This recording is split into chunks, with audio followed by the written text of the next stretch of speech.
구약의 역사를 보면요, 예언자들이 예언을 했는데 그 예언에는 두 가지 성격이 있었습니다.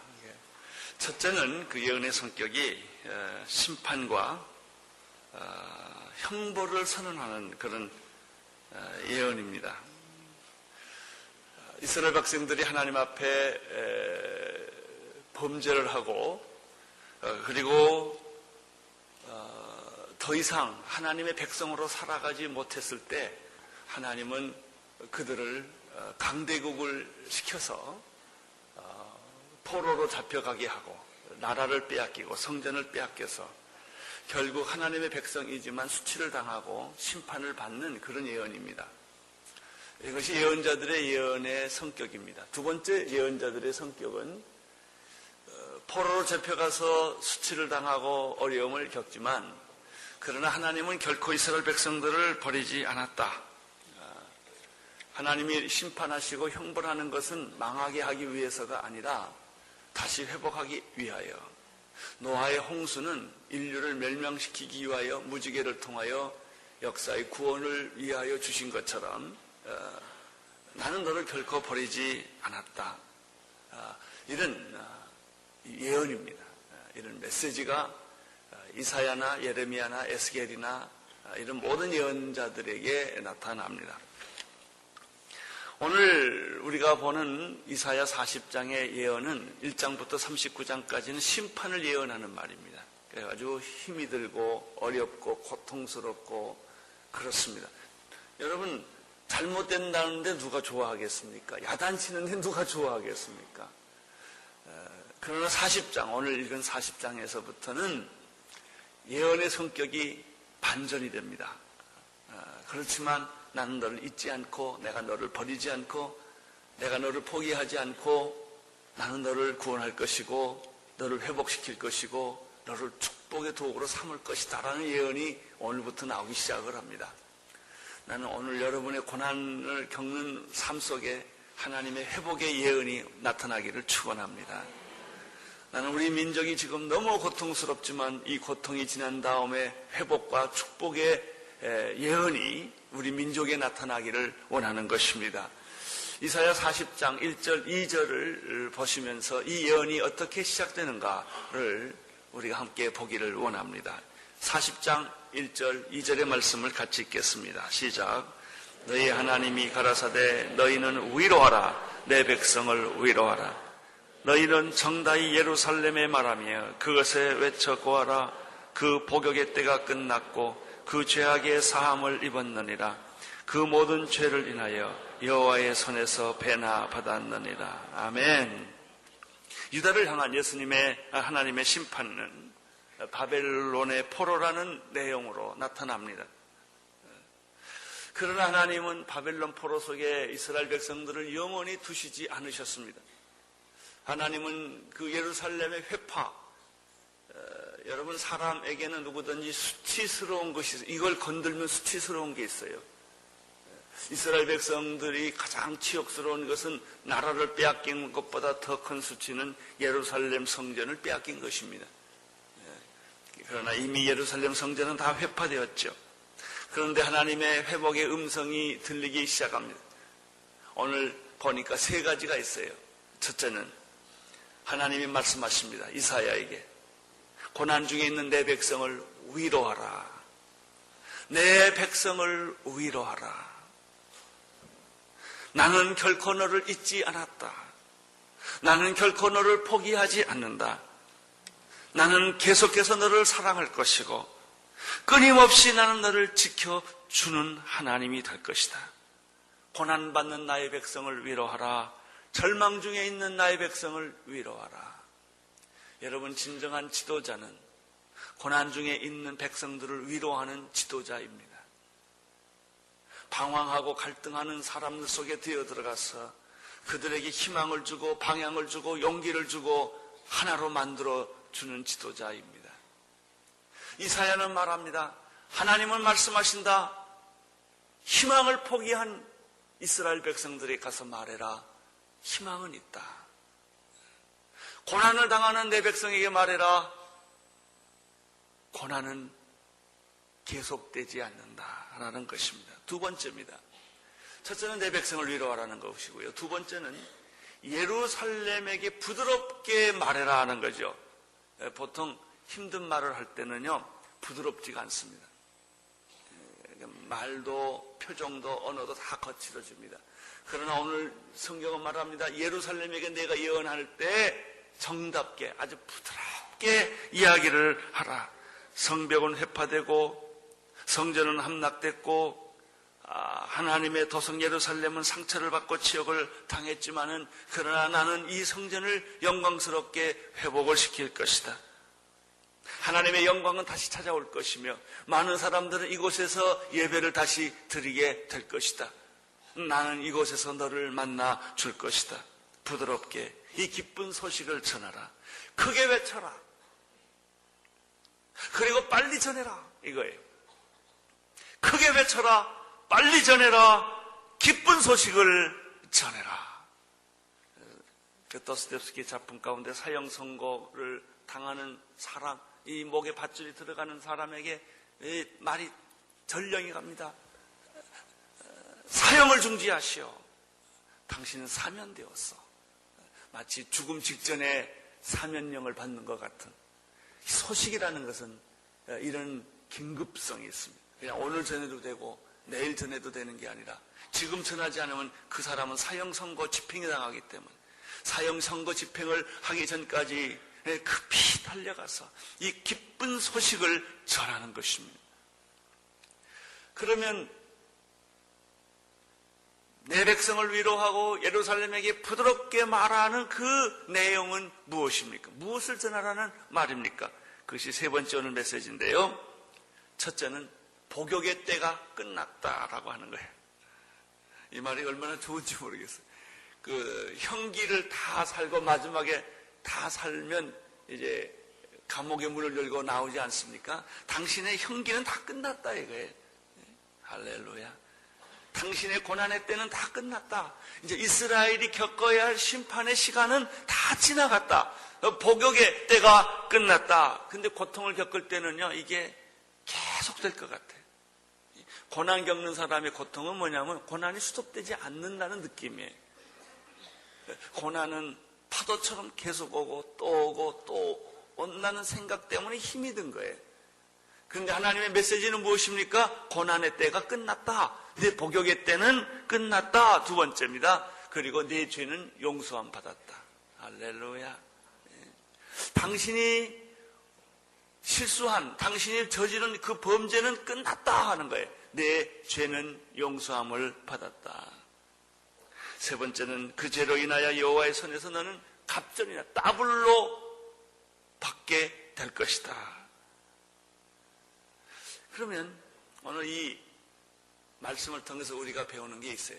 비전이라는 게 뭡니까? 비전이라는 것은 어떤 일을 하는 게 비전이 아니라 기쁜 소식을 전하는 게 비전이라는 거예요.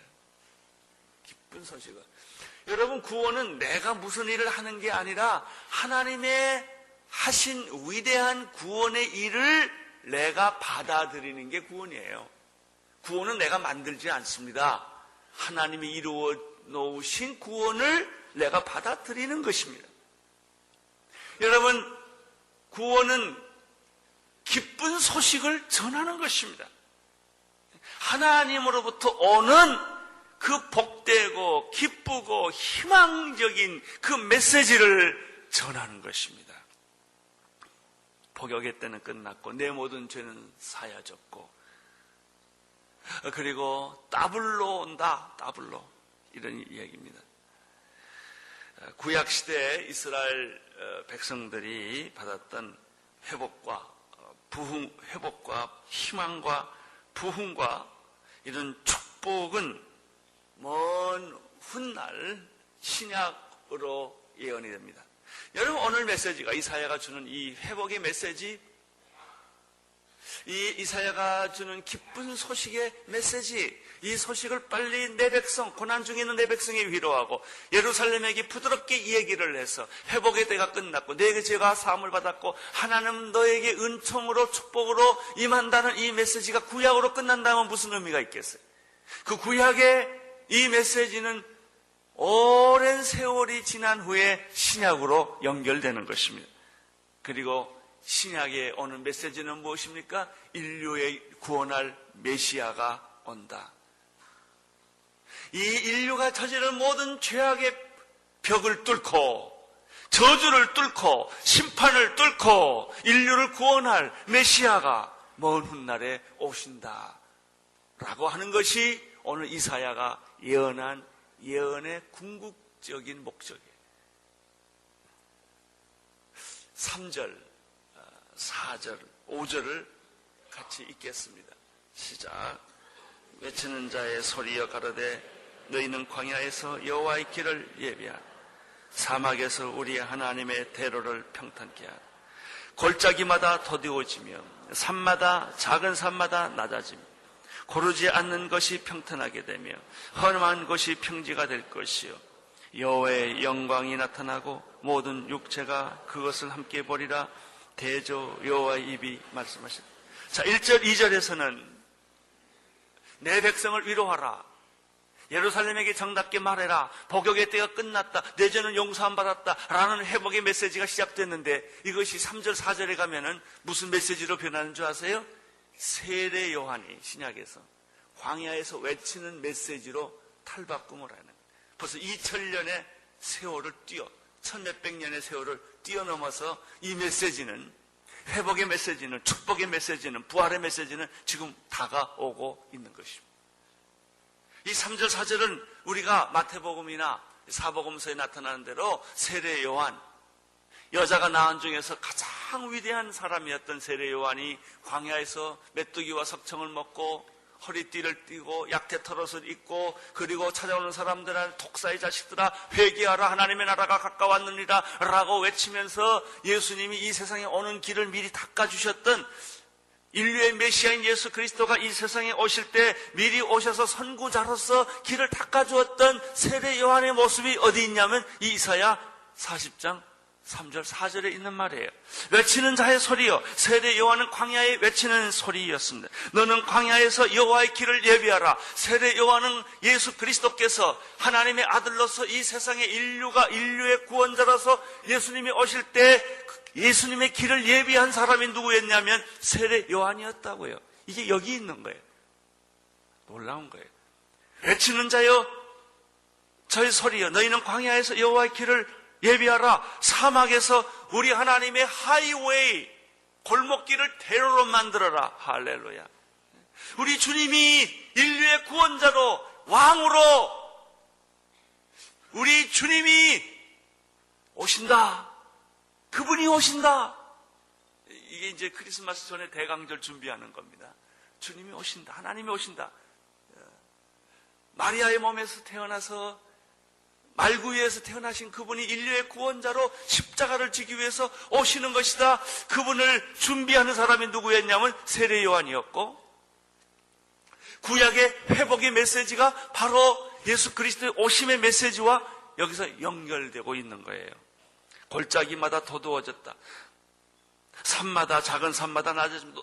예수님 이 영접하기 위해서 높은 산은 다 낮아져야 되고 낮은 골짜기는 다 높아져서 우리 주님이 오시는 길을 닦아라 라는 거예요. 예수님이 예루살렘 성을 입성할 때 사람들은 나귀 타고 오신 예수님을 영접하기 위하여 옷을 깔고 호산나 호산나 평화의 왕으로 오시는 이여라고 외쳤던 것이죠. 여호와의 영광이 나타나고 모든 육체가 그것을 향하여 함께 보리라. 대저 여호와의 입의 말씀이니라. 기가 막힌 거예요. 예루살렘의 파멸과 심판 속에서 하나님의 회복은 결국 무엇을 의미하는가? 예수 그리스도의 다시 오심으로 연결되는 회복이었다. 여러분, 우리가 예수 믿고 구원받고 상처 치유받고 죄 용서함 받고 우리가 구원받는 것은 단순히 예수 믿고 복받는 기복신앙이 아니란 말이죠. 이것은 메시아의 오심과 회복과 역사 종말에 하나님의 역사 마지막 심판이 있고 그리고 마지막 하나님의 새하늘과 새 땅의 구원과 우리의 구원과 연결되어 있는 거예요. 놀라운 것입니다. 이 메시지는 간단합니다. 주의 길을 예비하라. 이겁니다. 주의 길을 예비하라. 여러분, 고난당하는 내 백성에게 말하라. 예루살렘에게 부드럽게 선포하라. 복역의 때가 끝났고 네 죄가 사함을 받고 이제 축복이 너에게 오며 회복이 올 거라는 메시지는 세례 요한이 광야에서 외치는 주의 길을 예비하라 라는 말과 연결이 된다는 이야기입니다.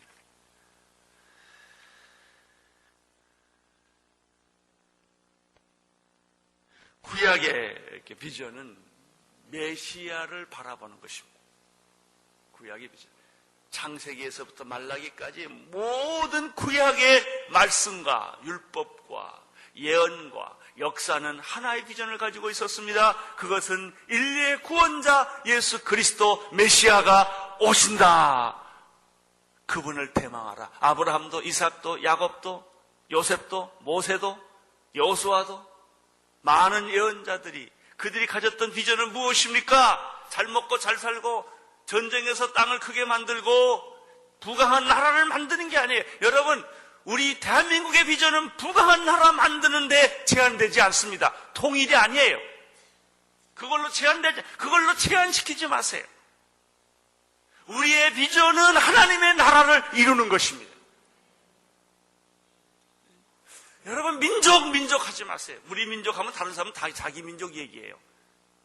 우리 민족이 중요하면 일본도 자기 민족 중요하다고요. 북한도 소련도 다 자기 민족주의로 나가면 세상은 전쟁터예요. 역사하지 마세요. 우리 역사만 중요하나? 다 중요합니다. 여러분, 우리의 비전은 그렇게 제한적인 것이 아니에요. 우리의 비전은 육체가 아니고 그것을 뛰어넘는 영이고 하나님의 나라라고 하는 것이, 이 원대한 새하늘과 새 땅, 성경의 세계로 여러분 들어가셔야 됩니다. 하나님의 세계로 들어가야 합니다. 역사 이해는 하나님 이해입니다. 바로 이런 관점에서 구약의 비전은 무엇인가? 인류의 메시아인 예수가 오신다는 것을 대망하는 것이었다. 그러면 신약 사람들의 비전은 무엇이었나? 말구유의 초라한 모습으로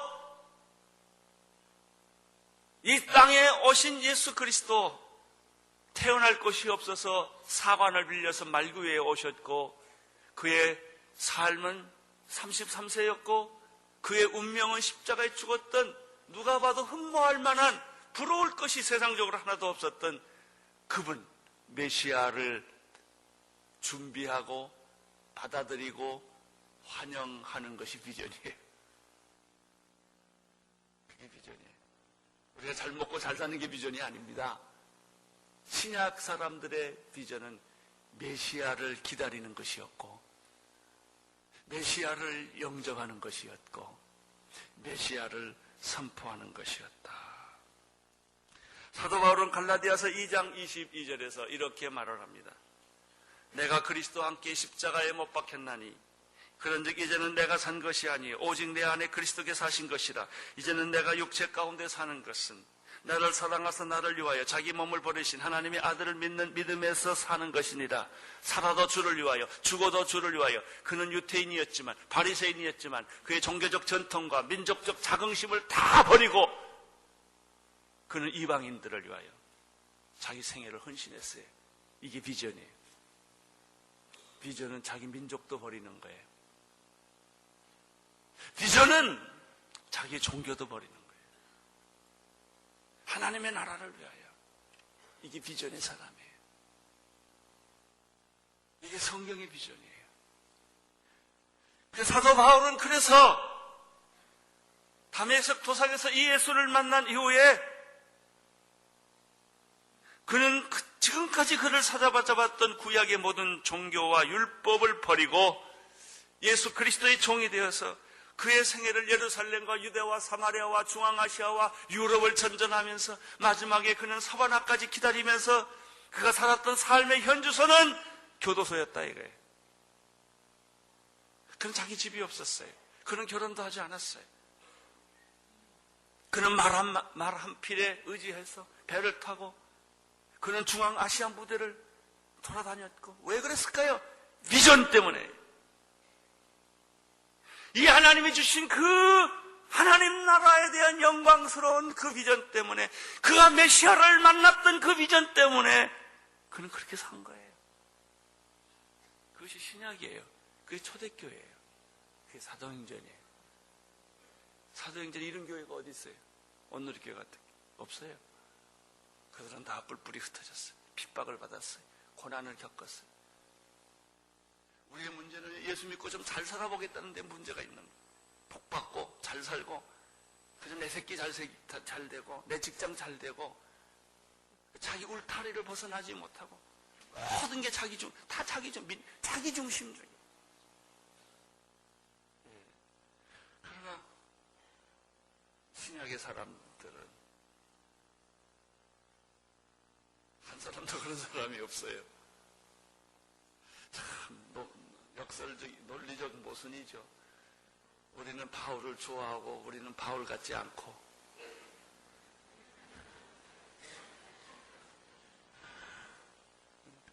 왜 우리는 그렇게 안 될까? 왜 그렇게 못 살까? 왜 그런 헌신이 우리는 없을까?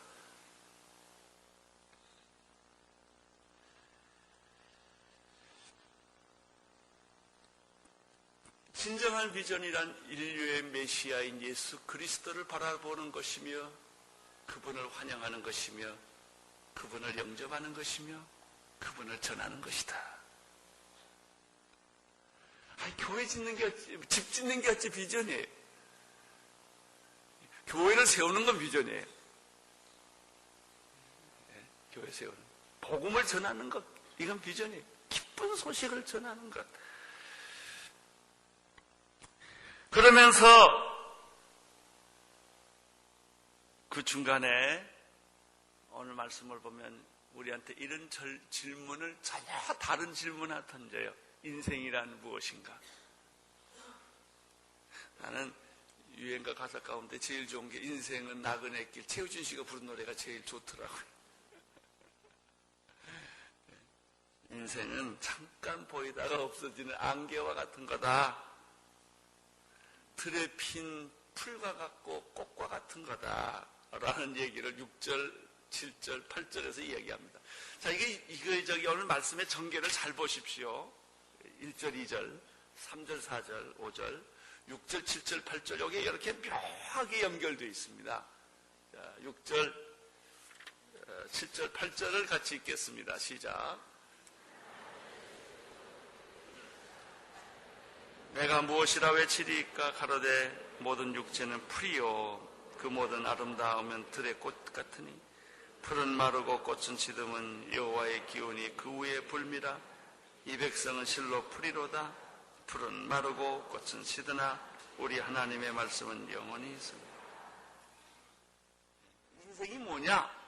인생이 뭐냐? 여러분, 그 비전이 뭐냐라는 얘기는요, 인생이 뭐냐라는 질문하고 맞부딪힙니다. 사실 인생이 뭐냐? 성경에서 말하는 것은 인생의 본질은 희망이 아니라 절망이고, 의미가 아니라 허무다. 이게 뭐냐? 틀에 핀 풀과 같은 거다. 그 인간의 성공이라든지, 인간의 명예라든지, 인간의 이 모든 것들은 풀의 꽃과 같은 거다. 바람이 불면 풀은 마르고 꽃은 시드는 법이다. 이런 겁니다. 우리는 풀 같은 인생, 꽃 같은 영광을 위해서 우리의 그 소중한 시간과 인생과 돈과 정열을 다 쓰고 나중에 잘 은퇴해서야 하나님 내가 이제 왔습니다. 이러고 있다고요. 나는 30대 여러분이 헌신하기를 축원합니다. 세상에서 젊은 시절 다 보내고 이제 은퇴해서 하나님을 섬긴대나요? 뭐 고맙긴 하지만 그게 뭡니까? 그게 뭐예요?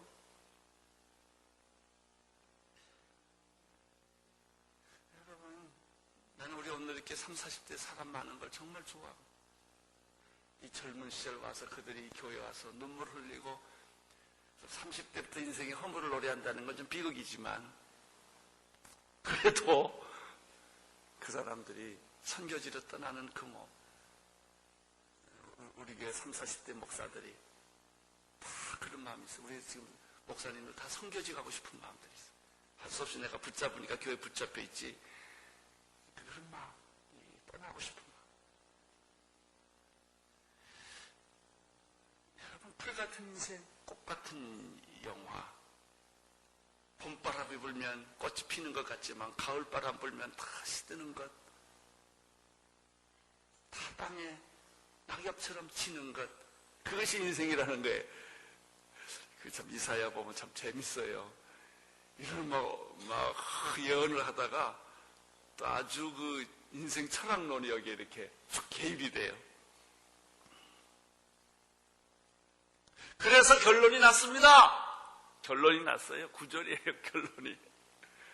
무엇입니까? 9절 읽어주십시오. 아름다운 소식을 시온에 전하는 자여, 너는 높은 산에 오르라. 아름다운 소식을 예루살렘에 전하는 자여, 너는 힘써 소리를 높이라. 두려워 말고 소리를 높여 유다의 성읍들에 이르기를 너의 하나님을 보라 라고 말하는 것입니다. 풀 같은 인생아, 예술이라는 게 뭡니까? 한 송이 꽃 같은 아트, 그게 뭐예요? 다 바람 불면 없어지는 거예요. 영원히 남는 것은 하나님의 말씀이에요. 영원히 남는 것은 하나님의 말씀이에요. 영원히 남는 것은 무엇인가? 비전이에요.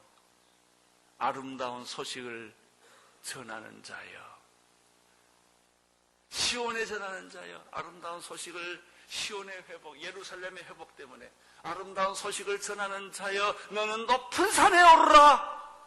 와, 비전은 높은 산에 올라가는 거는구나. 내 인생을 다 포기하고, 내 젊음을 다 포기하고, 내 성공과 내 꿈과 내 이상을 다 포기하고 이 아름다운 소식을 전하기 위하여 높은 산으로 올라가는구나. 높은 산에 올라라. 너는 높은 산에 올라가서 힘써 소리를 질러라. 이랬어요. 소리를 높여라. 여러분, 우리가 나 요즘에 보면요, 사람들 불필요한데 핏대 세우더라고요. 나는 국회의원들이 다 선교사로 갔으면 좋겠어요. 거기 가서 그렇게 소리 지를 게 아니라 그 좋은 머리, 나는 아주 요즘 참 비참해. 진리란 게요, 옳고 그름이 없고 네 당이냐 내 당이냐 밖에 없더라고요. 이 당에 속한 사람은 다 그 얘기 해야 돼. 누구나 막론하고. 이 당에 속한 사람은 다 그 얘기를 해야 돼. 내가 오직 했으면요, 서울신문에 뭐 글 써달라고 그래서 제 3당 만들라고 그랬어요. 제 3당을 좀 만드십시오. 왜 이 당 사람은 이 얘기하고 저 당 사람은 저 당 얘기만 하냐 이거예요. 그 평소에 배워왔던 교양과 인격과 얻은 언어와 능력을 왜 그렇게 다 쓰냐 이거예요. 오늘 성경은 말합니다. 아름다운 소식을 전하는 자여, 높은 산에 올라라. 가서 큰 소리로 외쳐라. 이 사람이 사도 바울이었다고요. 신약의 사람들이었어요. 이게 비전이에요, 비전.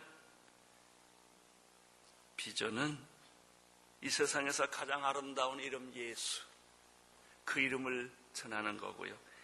이 세상에서 가장 아름다운 소식 예수, 그분을 전하는 것이고요. 이 세상에서 가장 뛰어나신 분 예수 그리스도의 그 능력, 그것을 높은 산에 올라가 산을 넘고 물을 건너, 언어가 다르고 민족이 다르고 이렇게 많은 사람한테 얘기하는 것이 아니라 그렇게 한 사람을 찾기 위하여 몇 년을 고생해서 찾아가서 그 이름 예수를 전하는 거예요. 이것이 비전입니다. 비전.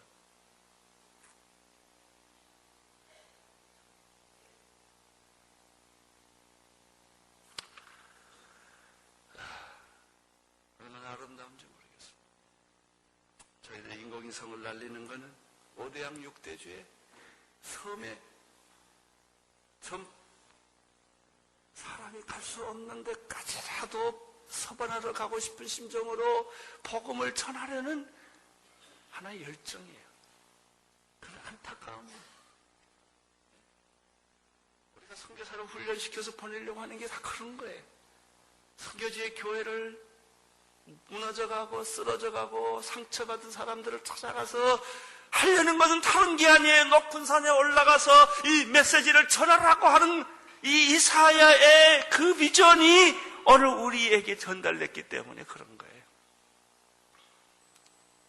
내가 털 수 있는 호주머니를 다 털어서, 내가 신을 수 있는 신발을 다 신어서, 신발을 몇 개라도 갈아 신어서 그것이 헤어진다 할지라도 아름다운 예수, 그 이름 예수, 아름다운 소식 예수, 기쁜 소식 예수, 그분을 전하자는 거 아니겠습니까?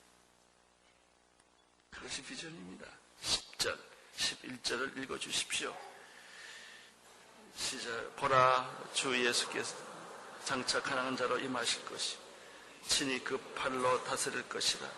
보라, 상급이 그에게 있고 보응이 그 앞에 있으며 그는 목자같이 양머리를 먹이시며 어린 양을 그 팔로 모아 품에 안으시며 젖먹이는 암컷들을 온순히 인도하시니 높은 산에 올라서 그 이름을 외치는, 구약시대는 복역의 때가 끝났고 내 죄는 용서를 받았는데 그분이 십자가에서 외치는 메시지예요. 이게 회복의 메시지, 축복의 메시지. 그분은 어떤 분인가? 네 가지를 설명하고, 첫째, 그분은 강한 자다. 강한 자다. 하늘과 땅의 모든 권세를 가지신 분은 예수 그리스도이십니다. 보라, 주 여호와께서 장차 강한 자로 임하실 것이요. 그는 죄를 꺾으신 분이십니다.